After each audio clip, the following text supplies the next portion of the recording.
In June 2024, the ExCom published a document to provide best market practices to guide the market and protect market integrity while permitting the inclusion of green enabling projects within the scope of green and sustainability bonds.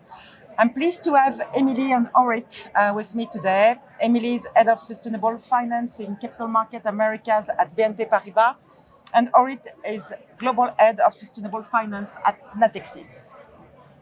Starting with you, Orith, can you briefly explain what green enabling projects are and to what extent they differ from transition? Sure.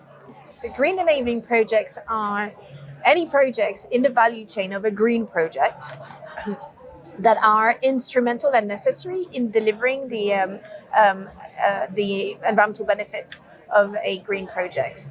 In other words, green enabling projects are cross-cutting green eligible categories of the Green Bond Principles and integrating and introducing in the Green Bond Principles a value chain perspective.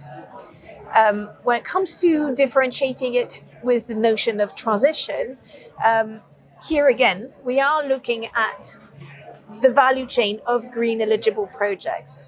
There is, of course, loads of debate on the semantics, but to the extent green eligible projects under the Green Bond Principle are supporting the transition, so are the green enabling, but they are definitely oriented towards projects that show no carbon lock-in and that are already eligible as part of the Green Bond Principles. Turning to you, Emilie, the task force you have coordinated with Orith was keen to provide the market with concrete examples. This has been achieved today with the publication of an example checklist.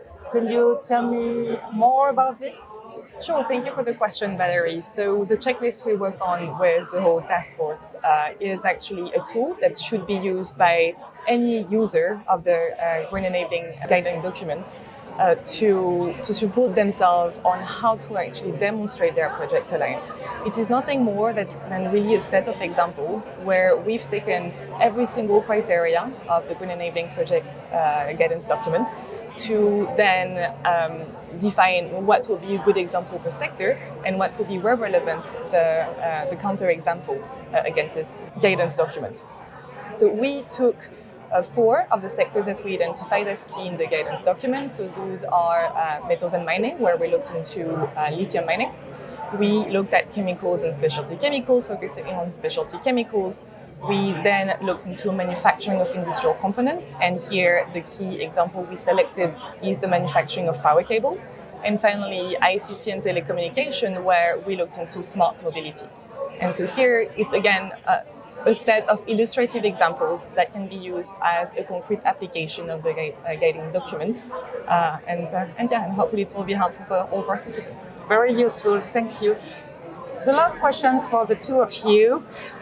Do you foresee development in this market? We can see that it hasn't really taken off for the time being. Is that because of a lack of understanding from stakeholders? I think part of the slow takeoff is probably linked to the necessity to link and to articulate green enabling projects with the green project and the Green Bond Principles, which I hope we've done this time.